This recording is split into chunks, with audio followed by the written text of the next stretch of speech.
I to Infinity multimedia production.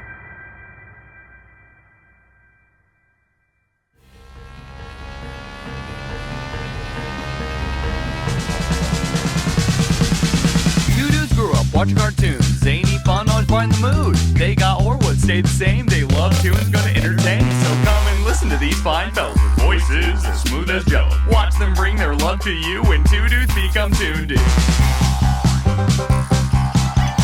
Toon Dudes! Hello everybody, welcome to Toon Dudes. That's right. I'm the Toon. And I'm the dude.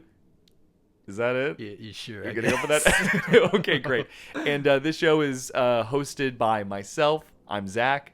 And I'm Cab. And well, you know what? Let me get into what the show is, you know? Let me just give it a little deep dive. So Toon Dudes is a show where both myself and Cab are going to be talking about various animated TV shows, films, occasionally video games, and really just coming at it from two different perspectives. I'm going to be coming at it from the perspective of a writer, director, actor, and just giving insight more on that side of things. Whereas Cab... That's right. And I'm going to try to come more at it as an character artist and as just a visual artist in general. Mm-hmm. You know, I really appreciate the visual arts in film, television, what have you. Yeah, totally. And I think it is important to note that, you know, both of us are, as we're talking about this, we're not just two random dudes talking about this and people being like, "Oh, I love animation."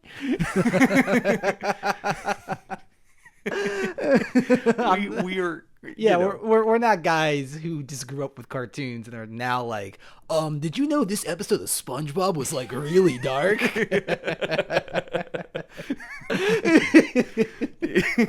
Yeah, I mean, yeah. The hope is that we're going to be adding something to the conversation, not just as people who love animation, but also as people who are creating, writing for, animating, animated things. Yeah. There's a more eloquent way of putting it, but I'm tired of not talking about the subject matter today. Hey-o. There it is. There's the transition. That's how it works. That's how it works. Yeah, so let's get into our first subject matter today. So we're going to be talking about the Oscars. I know. No one wants to talk about the Oscars. No one wants to talk about the Oscars. The Oscars. But we're going to be talking about the animated Oscars. Yeah, that's absolutely right. So, yeah, both of us wanted to just... Before the Oscars land very, very soon, we just wanted to talk about our picks for our favorite films of the year that are picked of the Best Animated Feature, as well as talking about what our predictions are as which film is going to win. Right.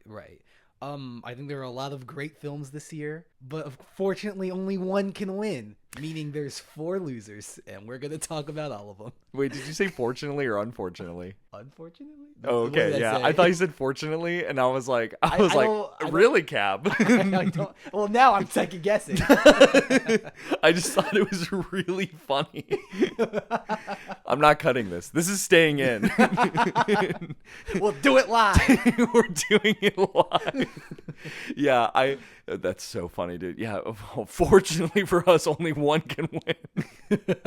The conversation is both of our lists is the same, so we're just going to be alternating between adding points into each film and just talking about it. So let's get right into it, shall we? Yes. The first one that I personally want to talk about, my personal favorite, and mind you all, I'm very biased, is Wallace and Gromit, Vengeance Most Foul. Yeah, man, without a doubt. I mean, both of us land on the same place there.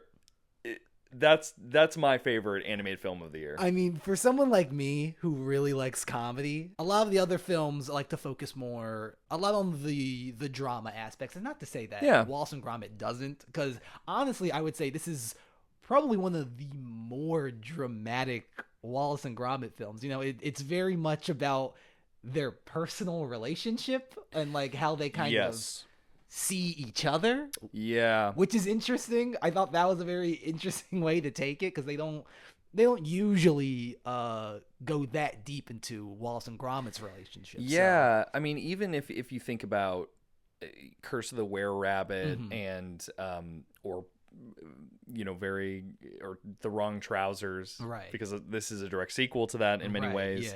Yeah. This one really takes their relationship a step further and just brings a lot of questions to the surface. Yeah, you can really feel the tension and the conflict. Yeah, and I really like that because this is Wallace and Gromit's first film in a very long time. Yeah. It feels. Their last one was Of Loaf and Death, a great one. I love that. I love all the Wallace and Gromit films. I hold them to very high esteem, and this one really is no different. And that one came out, I think, early 2010s or late 2000s. Yeah, I think. It was pretty soon after Curse of the Were-Rabbit, which I believe was mid 2000s. Right. And the good part about this film is that it just feels bigger. It feels big. It feels like a grand comeback, which I really like. The stakes are high. The character drama is there.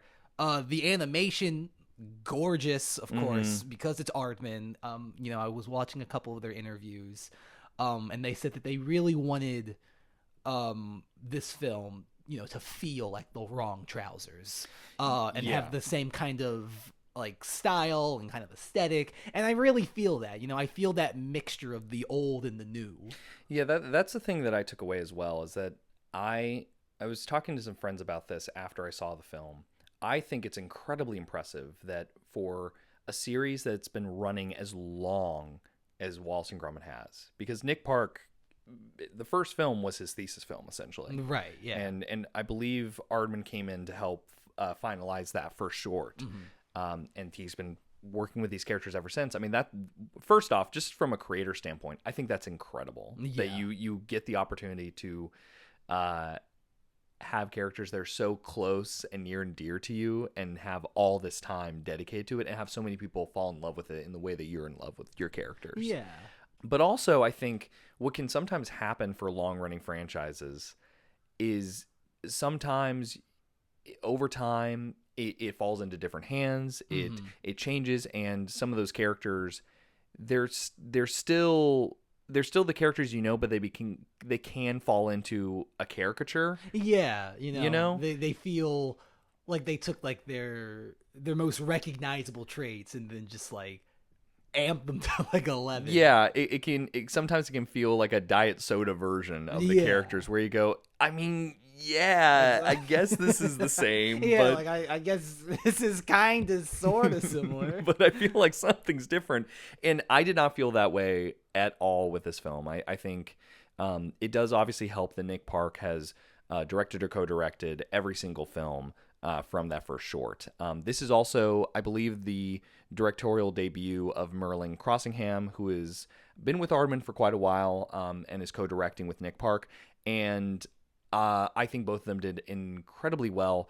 I think it's also important to note that this is the first time that Wallace is not voiced by Peter Sallis. And the new voice actor, Ben Whitehead, phenomenal job. Oh, incredible. It's always such a hard thing when you have to take such a legendary role. And in the case of the Wallace role, I know that Nick Park has mentioned how Peter Sallis was so deeply intrinsically connected to that role. And for someone like Ben Whitehead to come in and, I think, really capture that character so well, where it's, I mean, as an impression, it's incredible, but just, it doesn't feel like someone just saying the classic turns of phrases and then really losing the voice and the essence of the character in other pieces. It's not like a Rick and Morty like TikTok impression. It's not like, Rick and Morty. It's me. It's me, Rick. Oh, don't I sound just like Rick?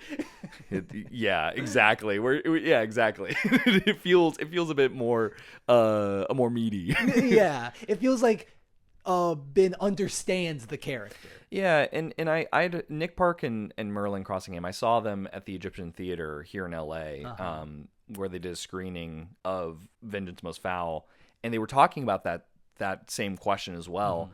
And I think what helps a lot, beyond just Ben being an incredible talent, is that he has worked with Aardman for several years. Like, he was doing additional voices for previous Wallace and Gromit films and other Aardman films for quite a long time. So I think that personal connection allows for a deeper trust than you would have if someone was going through the audition process with just a bunch of people. It's like, okay, no, this guy's proven that he can really do the role well. Nick had mentioned that he had been doing that impression for years, and Nick's like, oh, that's really good. And so when they were put into a bind with it, it wasn't even a question. Right. It was like, we need to talk to Ben first. The exact opposite of the Kermit the Frog situation, but I won't get into that. That's a subject for a different time. I don't even know that story. So I feel it's a doozy. It's a doozy. It's quite a doozy. Okay, yeah. We'll put a pin in that. So I did want to talk about the fact that I think this film also there's a British sensibility in comedy that I just love, and I think the Wallace and Gromit films really capture it well. I think a lot of the Aardman films capture it well. And of course, Wallace and Gromit, Vengeance Most Foul, just being the newest one, it clearly shows that they have not skipped a beat. And it's great. Yeah, one thing I really like is, and Aardman does this quite a bit, and certainly Wallace and Gromit captures this sensibility. So much of the humor, dude, is just purely visual. Yeah. And this movie just goes to show you how funny something can be with nothing at all. Like Feathers McGraw, it being a core part of this film. Right. So much humor just comes from his little beady eyes looking at you. And the dramatic music in the background just going dun dun dun. I don't know how they've effectively been able to capture it being both hilarious and intimidating. But they've done it, and I think it's so funny. We always talk about how Gromit is the pinnacle of pantomime characters, and don't get me wrong, he's great. And it's because he can basically what he's thinking and what he's saying just through his expressions and through his actions alone. Yep. But a character like Feathers McGraw, who has arguably less expression in his face, there's a certain comedy to that can be both hilarious and also extremely threatening and unsettling. Yeah. I love how this I love how the film uses every single villain trope so effectively. Oh man, it's he's a Bond so good. Villain. He really is. And even with the scene where the submarine's coming up, and he's petting the seal. He's petting the seal. That's one of my favorite moments with him in the entire film. Me it's too. So funny. Yeah, everything that character does is incredible. I mean, truly, I don't think it's hyperbole to say that probably one of the best animated villains ever made. Of course. Of course. Right up there with Syndrome and and give me another animated villain. Hades from Hercules. That's a good one. And Count Frollo. I love how it's we're Feathers McGraw. It's very on the goofier side, but then we're Syndrome, that really complex character. And Claude Frollo. It's what I was thinking. I don't know, man. Okay. So, Wallace and Gromit, I mean, definitely is my personal pick for Best Animated Feature. It is important to note that Nick Park has won the Oscar 4 other times. I mean, he's one of the highest recipients of the Oscar for animated features, other than Pete Docter and Hayao Miyazaki. Of course. Right. Yeah. So there is that piece where it would be really interesting if he won the Oscar, because he did win for Wrong Trousers, and it'd be really cool to see. However, personally, I don't know if the Academy is going to go for it. I think that there's another film that is more likely, because the Academy hates fun, and but there is another film that I do think is very likely. Yes, and that film is The Wild Robot. I think this film is, and I know there's been a lot of talk this past year since the film came out, where people have been saying, yeah, this is probably the likely winner I would of the think so. Best Animated Feature award. And I agree. I do think it is kind of a toss-up with Wild Robot and the next film we'll talk about, Flow. Right. Flow was very surprising in that it did win the Golden Globe. So that was very shocking for a lot of people. And of course, Flow is also nominated for also the Best International Feature. Totally, yeah. So there could be a really interesting case where perhaps Flow wins Best International and then Wild Robot wins Best Anime Feature. Right. But to talk specifically about the Wild Robot, man, oh man, this movie. So I've shared this with you before, but that film had to win me back. Right. Yeah. In a pretty major way, just because I think myself and a lot of people, that first trailer was essentially entirely silent with a music with music playing in the background that was really evocative. Right, yeah. And I remember just taking it in going, man, is DreamWorks about to do this really meditative, self-reflective, quiet film? Because really, the only piece of dialogue came at the very, very end of the trailer from Lupita. And that was it. And so I was like, whoa, this looks crazy. Yeah, I thought it was going to be something completely different from one of these big animation studios. Like, I didn't think they really had it in them to do a very silent and meditative film. For sure. And then there was the announcement at Annecy last year where it was revealed Mr. Mando was voicing the fox, and I was like, oh man. I was kind of excited for this version of the film I thought was going to happen. But all that to say is, you and I saw it together, and I will say, man, I went in uncertain, cautious. Right. It's really good. It's really good. I have to say, as somebody, that who has a history of kind of really liking the Disney or the Pixar films of the year over the DreamWorks ones, this one really surprised me. Yeah. And it won me over. It won me over in the end. And it's because of not even just the writing, but just the art direction. There's always this kind of sense in the animation community where, you see like the concept art. Yeah. And how visually stunning concept art can be. And then it gets translated over into the actual film, and it's like, oh, well, some things were lost. Yeah, totally.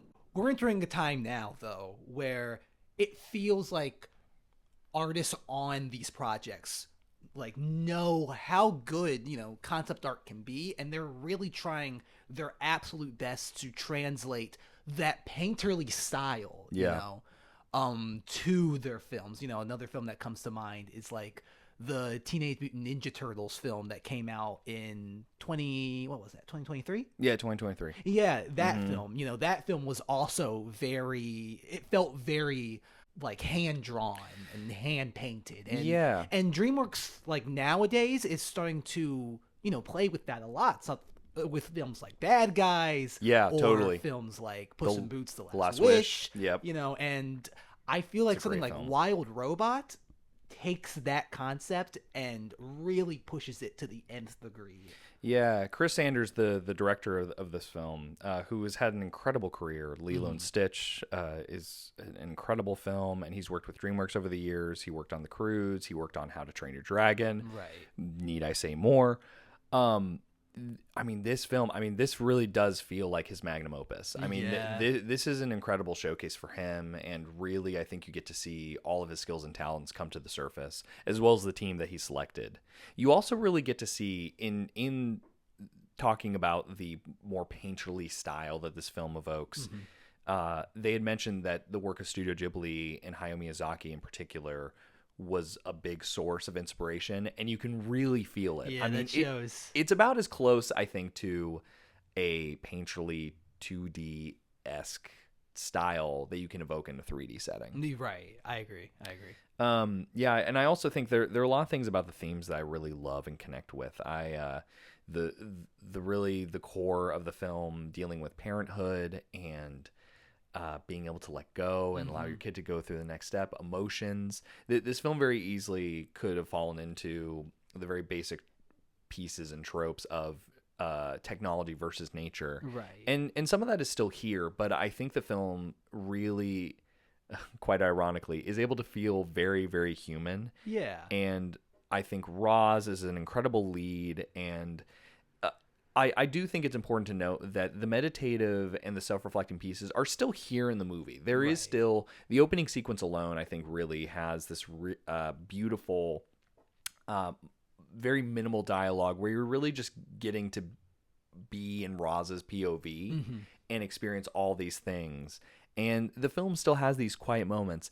And the moments of dialogue and the dialogue that's chosen is really, really precious. There are moments in this movie that I just think about all the time.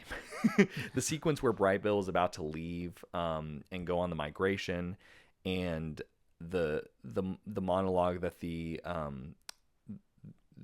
elder goose imparts to him and Roz of. He specifically says to Roz, "I think that you shine brightly," or something in that vein. Yeah. Man, it's gorgeous. It's so sweet. Roz is just accepting, like, "Oh, I didn't do much," and he quickly dashes that and says, "No. Here's your value." I think that's really precious. It's like it's really important to be able to have moments like that. And this film is just so warm. Like all the unity, the community, the support system that all these animals end up having for each other over time, Roz being a part of them. Oh man. But I also really like how like brutal the film is. You know, they really do kind of depict a lot of like the not the ups and downs of nature, but you know, they depict how brutal nature can be sometimes, almost to even like a comedic like degree.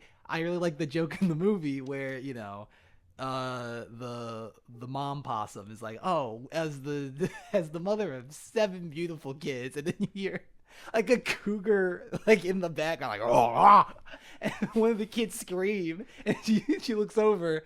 She's like, "As the mother of 6 beautiful kids." I could not. When that joke happens, that happens early on in the movie. It does. I went, I cannot believe they actually went for that joke.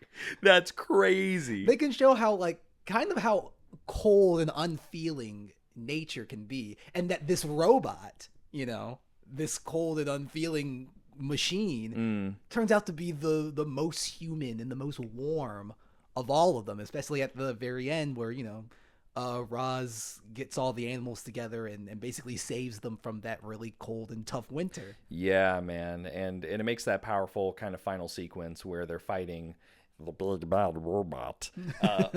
Yeah. Oh, yeah. I forgot about her.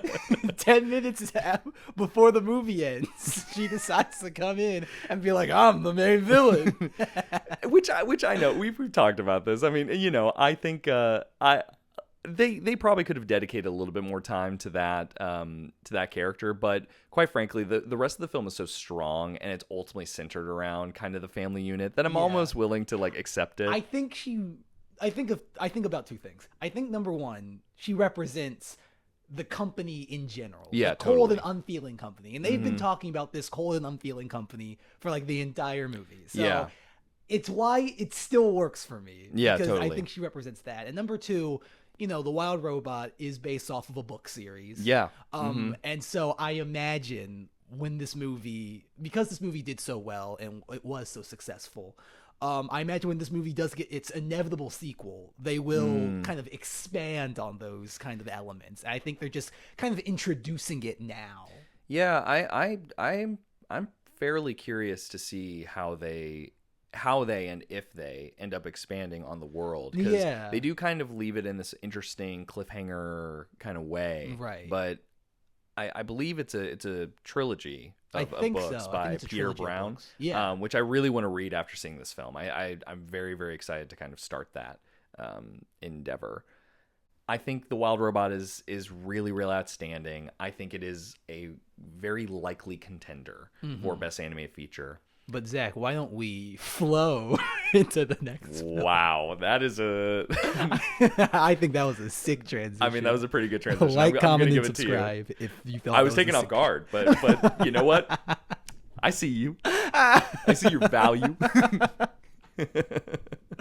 Yeah, no, I mean, Flow, it is interesting. I've heard it said that a lot of people... Flow is the movie people thought The Wild Robot was going to be. Yeah. I mean, even when I watched Flow, I was like, oh, okay, this is that movie. Yeah, which is kind of cool. I mean, it is a kind of fun little piece. This is the second feature from Gens Zibilatus, and if I botch that, future Zach, you know what to do. There is an indie sensibility in me, and especially after coming from film school and coming from more of a live action background. Right. I really adore films that can achieve what Flow achieved, which is conveying and really carrying a story through the visuals. It is such an impressive feat to me when you utilize this visual medium to its fullest potential. Right. Because I think sometimes as a writer, look, I, like many people, love dialogue. Dialogue is great, but there's an extra challenge, and there is something very interesting in how can I convey certain emotions without saying anything at all. I think it does end up bringing the audience a little bit more into the experience. You don't feel handheld through a film. You really have to ask yourself questions, and in some films, you're really putting the puzzle piece together. On the live action side, Tinker Tailor Soldier Spy, starring Gary Oldman and Tom Hardy, Benedict Cumberbatch, and a slew of other incredible British talent. One of my favorite movies for that reason. Right. Yeah. Where there are so many sequences that are entirely silent and reflective, and you're really getting all the emotion, all the details through just the frame.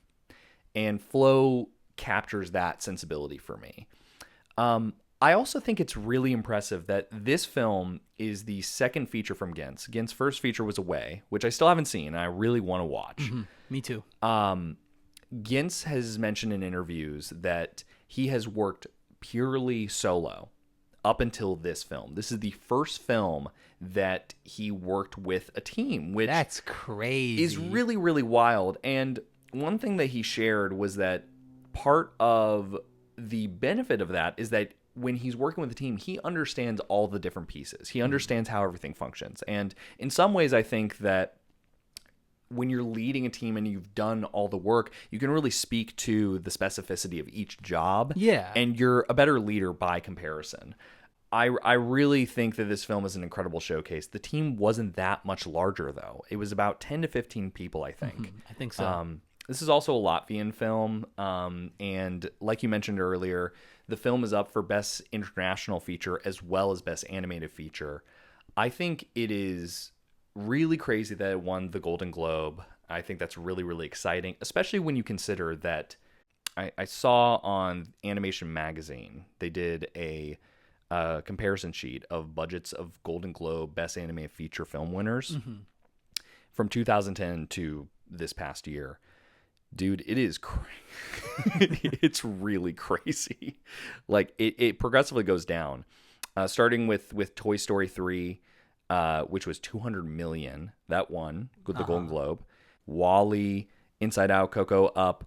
All those films were around the 185 to 175 range. The and Pixar parade. What'd you say? The Pixar parade, I see. I mean, hey, Pixar, they've been rocking and rolling for years, man. That's for sure. And then as you kind of go through, you get into Zootopia, How to Train Your Dragon 2, The Adventures of Tintin, Encanto, Cars. You know, you keep going through, and it goes all the way from 150 all the way down to 100. And then here's the last three years before Flow. Spider-Man Into the Spider-Verse was $90 million. The Boy and the Heron was $50 million. Wow. Guillermo del Toro's Pinocchio was $35 million. Really? $35 million for Pinocchio. Crazy, right? I wouldn't think so. Dude, Flow was made for $3.6 million. And I mean, that's the thing about Flow, you know? I know we were talking about how Flow was kind of, you know, the movie that people kind of expected Wild Robot to be. And I think what I appreciate, especially for both of these two movies coming out the same year, is that, they can both exist and both be really good. Yeah. You know? Like, they both bring something different. Wild Robot, is something where, it does conform a lot to some of the studio mandates, right? Sure. Having voices, like having celebrity voice cast and, having a bit more money backed into it. While something like Flow, no voices at all, no dialogue, and, not a lot of money is being put into it. Yeah. And in some cases, I think you can very clearly see the difference between something like Flow or like the Wild Robot. And both of them kind of have a painterly style. Yeah. But while the Wild Robots, looks like millions of dollars was put into it, Flow has this sense of not everything being fully there, but still you get that handcrafted feeling, like someone lovingly put it together. And I think that's a really nice thing to have. I mean, also the fact that Gintz previously and in this film entirely uses Blender, which is just that's right, mind-blowing. Yeah, he did use Blender for this one. And and I think what also makes this so interesting is that Gintz has spoken into this. I think you can also see this in the trend of indie animation as well, even to the studio side. Across the Spider-Verse comes to mind in this regard. There's this interesting pursuit and desire to showcase some of the human imperfection on screen. And honestly, I really, really like that. Yeah. On the 2D side, there are multiple indie pilots that come to mind on YouTube and other pieces where they will keep some of the original drawings and kind of the sketch lines, right, to showcase, hey, this was human made. It almost feels like a direct response towards AI, which is overly polished, and you feel this kind of uncanny aspect to it. So in a lot of ways, I really do love the fact that these anime films, almost in response to it, maybe not entirely, but partially in response to it, are like, hey, we want to showcase these really interesting things. We want to play with frame rate. No, yeah, I agree. Honestly, I love seeing kind of that human touch or those kind of mistakes that only animation can do. It's why I love like early seasons of stuff like SpongeBob or The Simpsons, because you see them kind of figuring stuff out and you see that kind of human error. And I get that same sense when I watch Flow. I see some of the, obviously, while it's a gorgeous film, I see some of that human error, and I appreciate it. I appreciate it in a way that a film like Inside Out 2 probably isn't going to have. It allows you to feel more connected to the piece in some ways. I think that's really, really interesting. Even Across the Spider-Verse has moments with Spot in particular where you get to see a lot of those lines kind of show up. I love that, man. Yeah. It's really, really beautiful. And also, as someone who really adores early Disney films, for example, you can hear that in the audio. For me, I love, audio from an older era where you can almost tell there's almost like a weird quality to it. It's compressed, or it has these weird attributes to it. And it's like, man, that's real. That feels like more raw. And sometimes it can really set you into a very specific emotion. Yeah. And so, I think that's a quality that I really, really like with this film, where they really were able to capture a really cool balance between something that has a lot of intentionality, but also the human proponent of it. And you know what's crazy? Like, I don't know if you remember this, but like a lot of animated trailers, at least like when I was growing up back in the day, especially 2D animated films, like they would have trailers where, they would have shots that are like unfinished. Like they're not done yet, but it was because, they're kind of showing the process. Yeah. And, I really like seeing that process and that human kind of aspect to it. But I totally agree. Speaking of human aspect and emotion. Oh. Inside Out 2, eh? Oh, I thought that was Memoir of a Snail. Yeah, Inside Out 2. No, Inside Out 2. Emotion. It's the whole thing, man. Emotion, huh? Oh, because of joy. Yeah. Not just joy. Anyways. So Inside Out 2. So we've talked about that both of our, I would say this is probably the case for both of us. I think it's a toss-up between The Wild Robot and Flow as far as the winner for Best Animated Feature. Yes, and then, of course, with both of us, we still have a very soft spot for Wallace and Gromit, Vengeance Most Foul. Absolutely. Even though I think that is my favorite animated feature of the year, I think the more likely choice will be The Wild Robot, just because of all the publicity this past year, or Flow, and I'm totally okay with that because both those films are so quality. Right, and so when I say this, I say it with all the love in the world. If Inside Out 2 wins, I will riot.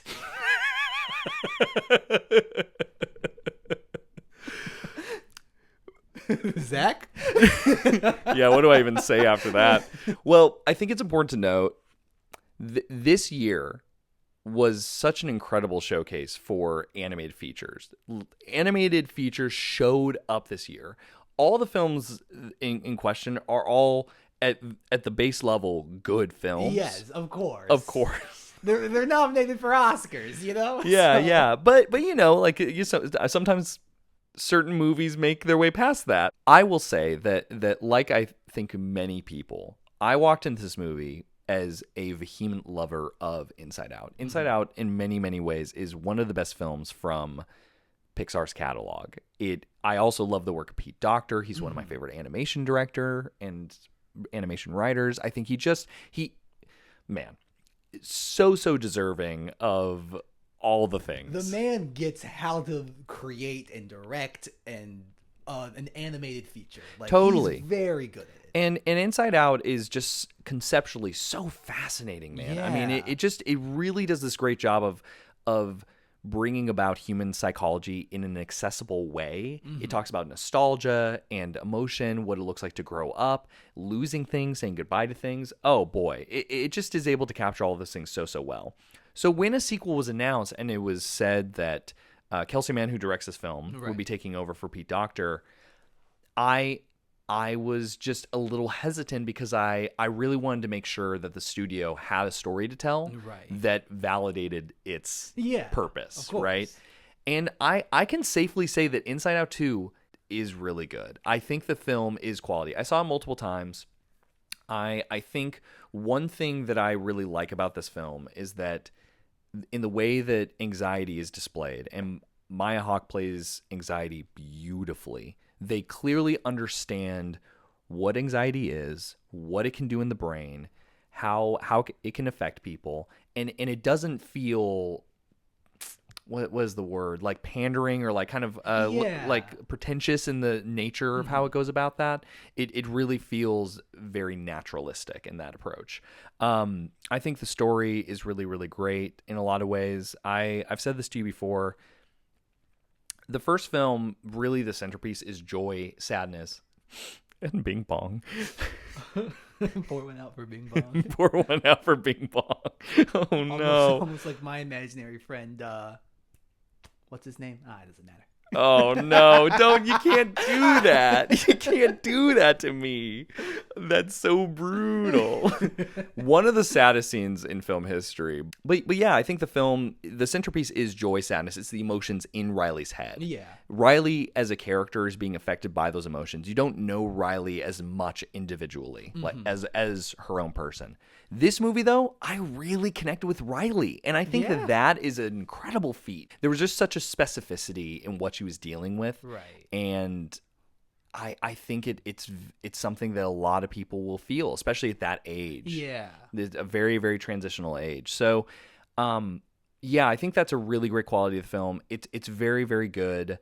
I think this year, it just so happens that there were films that I personally connected with a little bit more than the film. Because here's my 2 cents.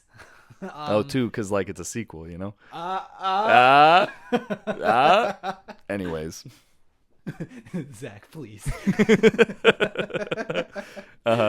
So, the movie's great. Of course it's good. It's a sequel to Inside Out. And Inside Out is a great Pixar movie. I do think that Kelsey Mann really does carry that spirit of the first one very well. Mm-hmm. And I even think for the music, you know, Michael Giacchino didn't come back for this one. It was Andrea Datzman. Mm-hmm. I believe she's Pixar's first female composer. She does a great job, you know? And there are a lot of really great and unique ideas in this film. That's something that I really like about Inside Out is that it feels very old Pixar. You know, it's expanding a world that you never really thought could even have one. And it does it in such a clever way, you know. The movie is filled with puns and filled with visual gags and visual humor. All of that is great. You know, it almost reminds me of like a newer, almost more mature version of Toy Story. Yeah. And I think that's awesome. And I'm glad that they have, at this point, another franchise that they can kind of hold up to that esteem. You know, even with, they made that show recently, Dream Productions. And I mean, the way it even ties into the films and all of that, you know, great stuff. Amazing stuff. But if you notice what I've been saying, it feels like Toy Story. It feels like old Pixar. To me, it feels like Pixar going back to the basics. Yeah. And because of that, it feels a little safe. And in a year where the other 3 movies we mentioned, you know, Wild Robot is DreamWorks really getting out their comfort zone. Flow is a movie that is just so innovative and just so ahead of its time. And Wallace and Gromit is really funny. Inside Out 2, compared to those, to me, it just stands out less. Yeah, so I think all in all, it's a really good film, and that leaves one last, but certainly not least, Memoir of a Snail. Man, I went to bed sad that night. You know what's really interesting is that I was thinking about this with all the films. All the films do have this hopeful piece at the very end, though. They do. As unrelenting and sad and nuanced some of the films are, I mean, even Flow, it was said that Gintz was originally, the ending of the film was that moment with the beached whale. And all the animals. And then at the very end, he added that final sequence with the whale going to the ocean because he said, I really wanted to evoke and make sure people left with hope.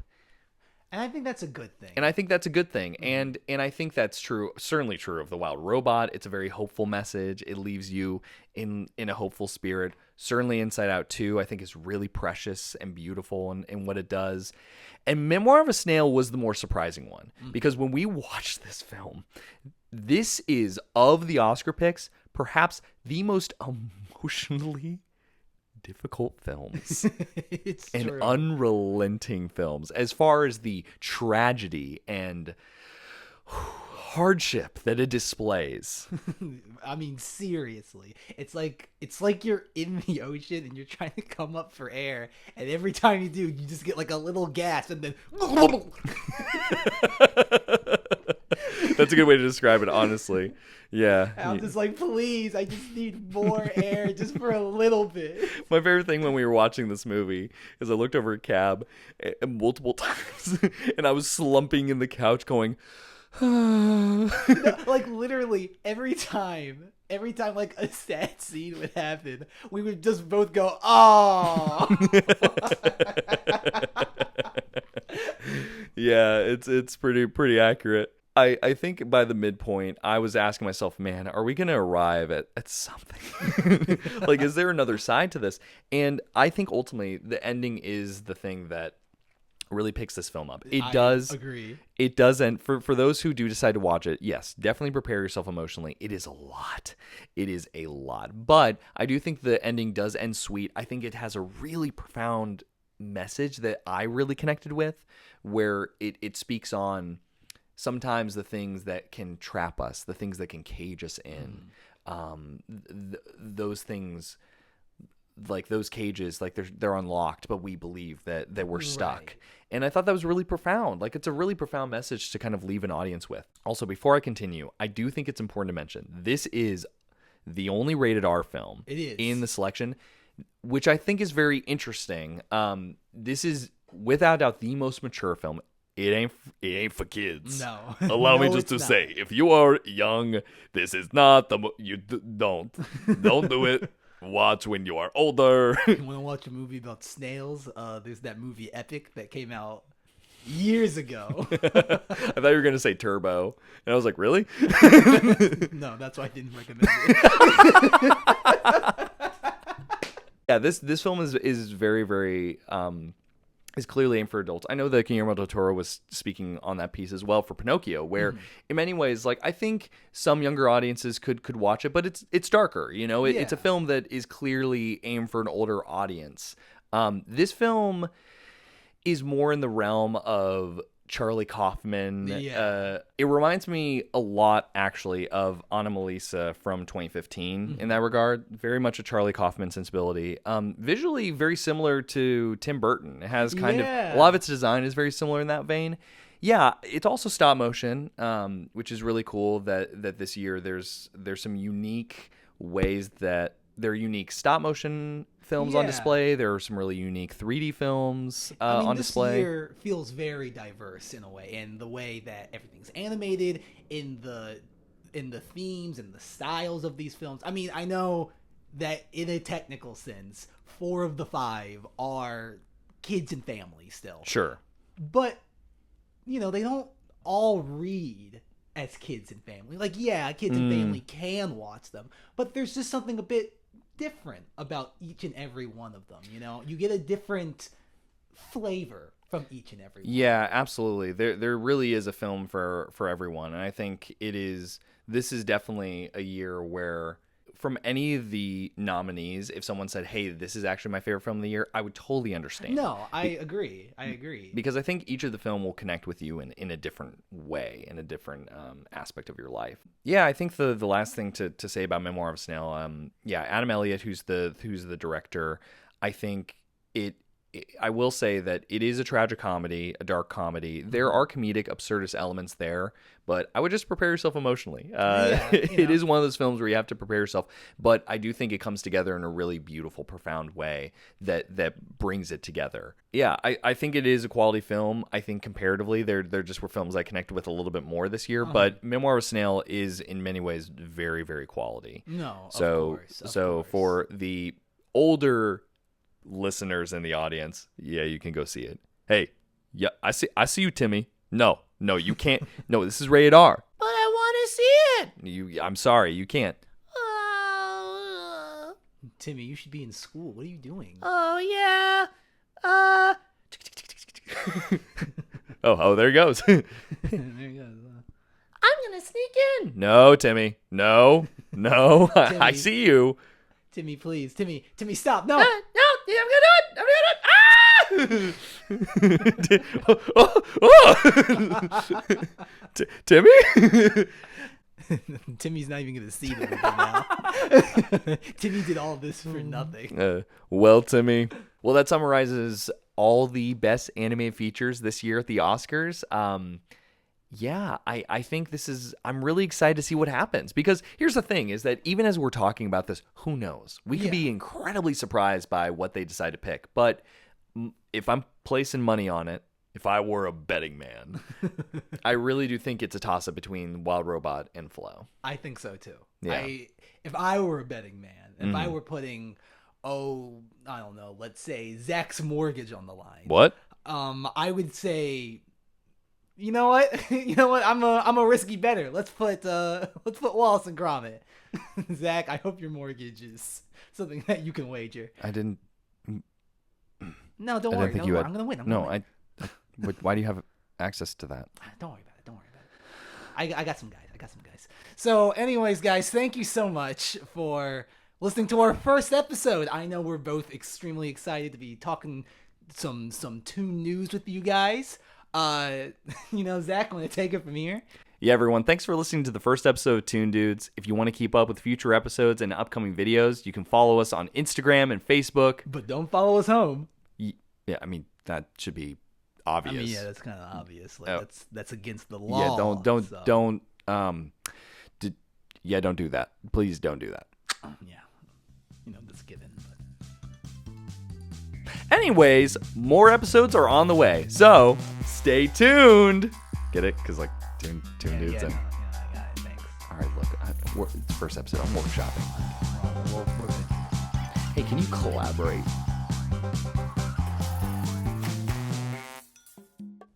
This episode is brought to you by I to Infinity.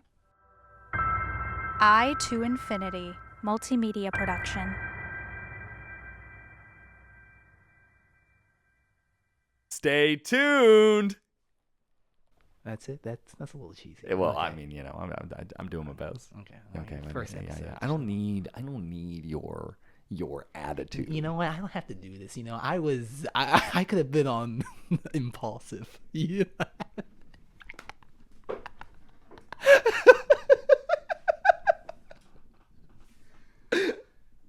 They would have loved me over there. Yeah. Why don't you go to Puerto Rico on impulsive? Have fun on impulsive in Puerto Rico. In Puerto Rico.